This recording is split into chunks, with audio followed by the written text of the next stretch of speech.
कई योजनाएं उन किसानों के लिए चलाई जाती है जिनके पास लैंड होल्डिंग होती है।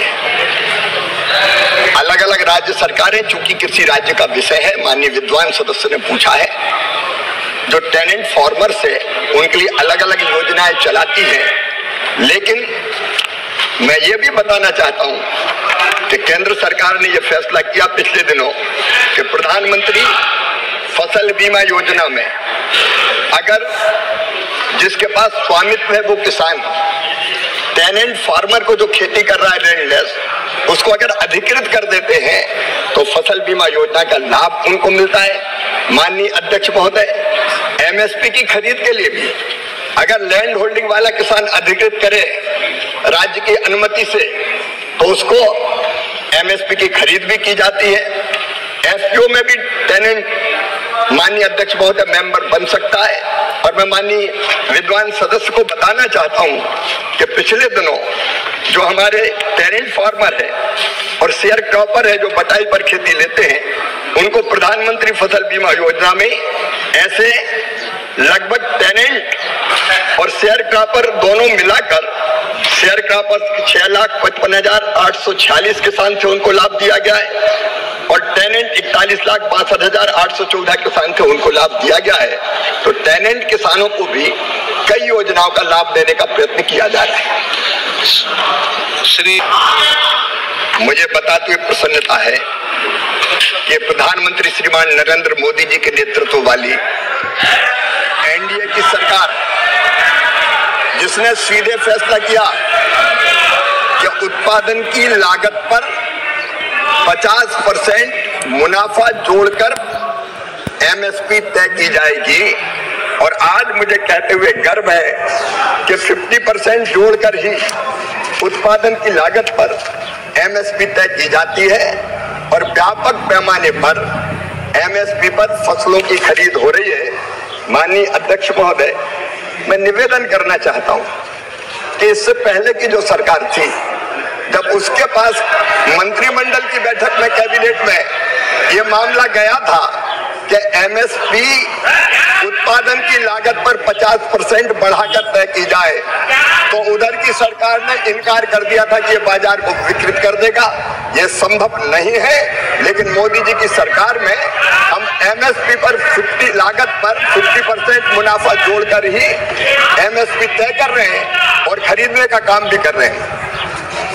एक बात बताओ माननीय सदस्य, प्लीज प्लीज प्लीज, एक माननीय सदस्य, एक मिनट।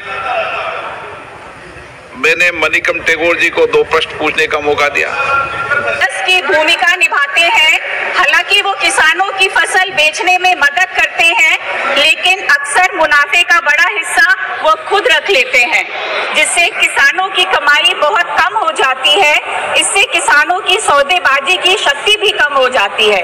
किसानों को सीधे बाजार पहुंच या सहकारी समितियों के माध्यम से बिचौलियों पर निर्भरता कम कर उचित मूल्य दिलवाया जा सकता है। किसानों की बिचौलियों पर निर्भरता कम करने और उन्हें सीधे बाजार पहुंच या सरकार समर्थित मंचों के माध्यम से उचित मूल्य दिलाने के लिए क्या कदम उठाए जा रहे हैं? बहुत धन्यवाद।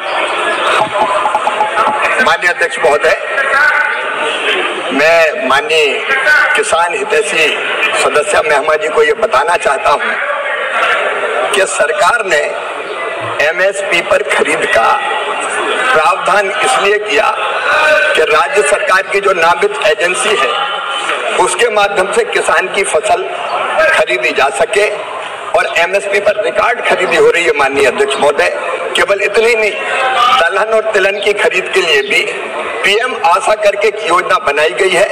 तुअर, मसूर और उड़द ये 100% खरीदी जाएगी एमएसपी पर, यह फैसला सरकार ने किया है।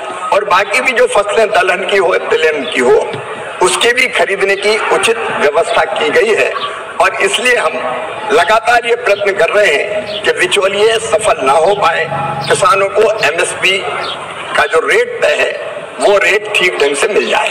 श्री लालजी वर्मा, संक्षिप्त में। माननीय अध्यक्ष जी, मैं माननीय मंत्री जी से आपके माध्यम से जानना चाहता हूं कि हर बार ये कहा जाता कि हम किसान की आमदनी दूनी कर रहे हैं, लेकिन दूना तभी होगा जब उसका जो लागत मूल है उसका प्रॉफिट मिल सके। विभिन्न कृषि विश्वविद्यालयों में और कृषि फार्मों पर मैं आपके माध्यम से जानना चाहता हूं कि जो लागत मूल्य आती है, क्या उसको आधार मानकर माननीय मंत्री जी 50% उस पर मुनाफा देते हुए कृषि MSP लागू तय करने का निर्णय करेंगे?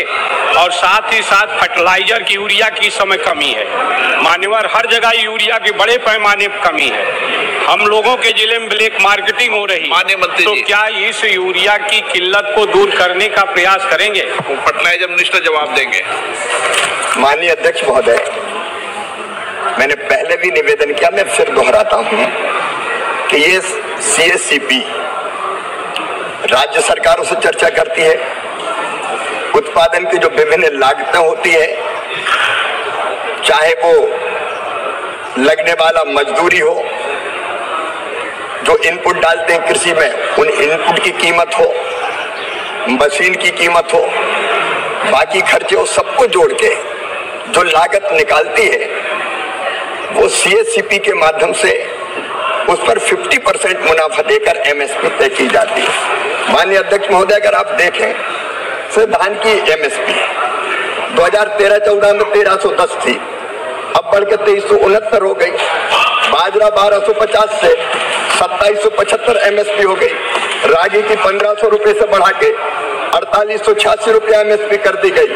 मक्के की 1310 से बढ़ा के 2400 रुपया MSP कर दी गई। तुअर की 4300 से बढ़ा के 8000 रुपया MSP कर दी गई। मूंग की 4500 से बढ़ा के 8768 रुपया MSP कर दी गई। उड़द की 4300 से बढ़ा के 7800 कर दी गई। मूंगफली की 4000 से बढ़ा के 7263 कर दी गई। सूरजमुखी की 3700 से बढ़ा के 7721 रुपया कर दी गई। सोयाबीन की 2560 से बढ़ा के 5328 रुपया कर दी गई। तिल की 4500 से बढ़ा के 9840 रुपया कर दी गई। राम तिल की 3500 रुपया से बढ़ा के 9537 रुपया कर दी गई। कपास की 3700 से बढ़ा के 7710 रुपया कर दी गई। ये दुगनी तो की है माननीय अध्यक्ष महोदय, MSP भी दुगनी की है, खरीद भी कई गुना ज्यादा की है।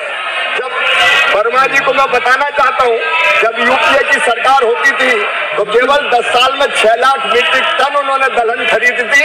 हमने 1,82,00,000 मीट्रिक टन खरीद के दिखाई है, तो हम MSP भी बढ़ा रहे हैं, हम खरीद भी रहे हैं, हम किसान सम्मान निधि भी दे रहे हैं, हम KCC पर सस्ता ब्याज भी दे रहे हैं, हम विभिन्न योजनाएं चला रहे हैं, तो किसानों की आय दुगनी तो कर रहे हैं माननीय अध्यक्ष महोदय। Question number